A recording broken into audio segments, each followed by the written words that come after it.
দেখো, এবারে পুজোতে না চুল কাটবো, না ভ্রু করব, না ফেসিয়াল করব, কিছু করব না। কেননা আমার শাশুড়ি মারা গেছে, ওই জন্য কিছু করব না।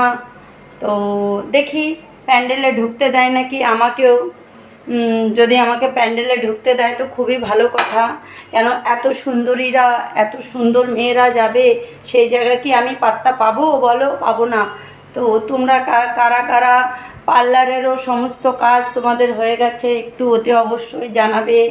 আর পুজোর তো পুরো একদম ষষ্ঠীর থেকে পুরো দশমী অবধি, নবমী অবধি কী কী পড়বে সব তো তোমাদের ঠিক হয়ে গেছে নিশ্চয়ই।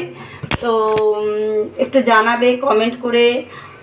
এই ভিডিওটা তোমাদের জন্যই করি, তোমরা যাতে আমাকে কমেন্ট করো আমার ভিডিওটা দেখে। এই যে চা বসাচ্ছি, চা খাবো। তো তোমরা কে কে চা খেতে চাও চলে আসো, একদম ঝটপট ঝটপট চা খেতে চলে আসো। আর বলো, পুজোতে অনেক কটা ড্রেস হয়েছে হয়তো নিশ্চয়ই। আর আমি পুজোতে এবারে কিচ্ছু করালাম না, একদম ইন্টারেস্ট পাচ্ছি না করার জন্য। তো তো ওই জন্যই।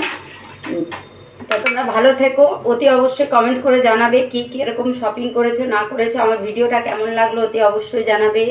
হ্যাপি চতুর্দশী আজকে। আজকে তো পুজো পুজো তো পুরো চারদিকে গন্ধ, সাজগুজ, উফ দারুণ চলছে। এবছরে নতুন কিছু পরবো না, এসব পুরনো পরে কি আমাকে প্যান্ডেলে যেতে দেবে বন্ধুরা?